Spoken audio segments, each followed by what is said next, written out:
പഴയ സ്വർണ്ണാഭരണങ്ങൾ ജേക്കോ ജുവൽസിന്റെ 916 സ്വർണ്ണാഭരണവുമായി ലാഭത്തിൽ മാറ്റിവാങ്ങാം. മനസ്സിലിണങ്ങിയ സ്വർണ്ണാഭരണങ്ങൾ യഥേഷ്ടം തിരഞ്ഞെടുക്കുവാൻ ഒരു സുവർണാവസരം. ജേക്കോ ജുവൽസ്, തൊടുപുഴ. അഖിലേന്ത്യാ ട്രാൻസ്പോർട്ട് ഫെഡറേഷൻ CITU ജില്ലാ ജാഥയ്ക്ക് മൂവാറ്റുപുഴയിൽ സ്വീകരണം നൽകി. CITU area secretary CK Soman സ്വീകരണ സമ്മേളനം ഉദ്ഘാടനം ചെയ്തു. അഖിലേന്ത്യാ transport workers federation CITU parliament മാർച്ചിന് മുന്നോടിയായി മോട്ടോർ കോൺഫെഡറേഷൻ എറണാകുളം ജില്ലാ കമ്മിറ്റിയുടെ നേതൃത്വത്തിൽ സംഘടിപ്പിക്കുന്ന ജില്ലാ ജാഥയ്ക്ക് മൂവാറ്റുപുഴയിൽ സ്വീകരണം നൽകി. കോൺഫെഡറേഷൻ ജില്ലാ സെക്രട്ടറി MP ഉദയൻ ക്യാപ്റ്റനായും vice president KK Kaleshan vice ക്യാപ്റ്റനായും സംസ്ഥാന വൈസ് പ്രസിഡന്റ് M ഇബ്രാഹിംകുട്ടി മാനേജറായുമുള്ള വാഹന പ്രചരണ ജാഥയ്ക്കാണ് സ്വീകരണം നൽകിയത്. മൂവാറ്റുപുഴ KSRTC ബസ് സ്റ്റാൻഡിന് സമീപം സംഘടിപ്പിച്ച സ്വീകരണ സമ്മേളനം CITU area secretary CK Soman ഉദ്ഘാടനം ചെയ്തു.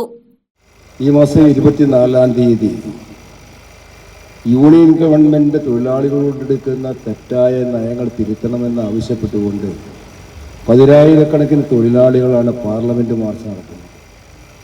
അതിനു വേണ്ടിയിട്ടുള്ള തൊഴിലാളികൾ യാത്ര പുറപ്പെട്ടു കഴിഞ്ഞിരുന്നു. കേരളത്തിൻ്റെ വിവിധ ഭാഗങ്ങളിൽ നിന്നുള്ള തൊഴിലാളികൾ 4-5 ദിവസം മുമ്പ് ഡൽഹിയെ ലക്ഷ്യമാക്കി യാത്ര ചെയ്തു. എന്തിനാണ് ഇങ്ങനെയൊരു സമരം? ഇന്ത്യയിലെ കാർഷിക മേഖല ഒഴിച്ച് ഏറ്റവും കൂടുതൽ തൊഴിലാളികൾ പണിയെടുക്കുന്ന സ്ഥാപനമാണ് മോട്ടോർ രംഗം. സ്വയംതൊഴിൽ കണ്ടെത്തുന്ന 10,000-കണക്കിന് ലക്ഷക്കണക്കിന് ആളുകൾ നമ്മുടെ കൊച്ചു കേരളത്തിലുണ്ട്. അതിനകത്ത് ഏറ്റവും കൂടുതലുള്ളതാണ് നമ്മുടെ ഓട്ടോറിക്ഷ. നമ്മുടെ സമന്തപത്ര സഹാബിനൊക്കെ അറിയാം. ദൈനംദിനം കേന്ദ്ര ഗവൺമെന്റ് എടുക്കുന്ന പെട്രോളിയം ഉൽപ്പന്നങ്ങളുടെ വിലവർദ്ധനവ് ഒരു രീതിയിലും ചിന്തിക്കാൻ പോലും കഴിയാത്ത രീതിയിലേക്ക് ഞാൻ എത്തിക്കുകയാണ്. അന്താരാഷ്ട്ര മാർക്കറ്റിൽ കൂടുതൽ വില കുറയുമ്പോഴും കേരളത്തിലും കേന്ദ്രത്തിലും പെട്രോളിയം ഉൽപ്പന്നങ്ങളുടെ വില വർദ്ധിപ്പിക്കുകയാണ്.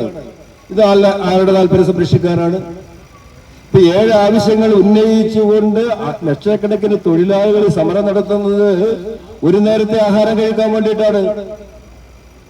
ഇവിടെ നല്ല മടിമാളികയിലൊന്നും അന്തി ഉറങ്ങാൻ വേണ്ടിയിട്ടല്ല.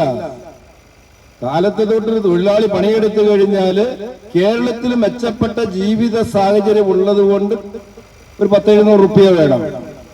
മറ്റുള്ള സംസ്ഥാനങ്ങളിൽ നിന്നും അത്രയൊന്നും ആവശ്യം വരുന്നില്ല.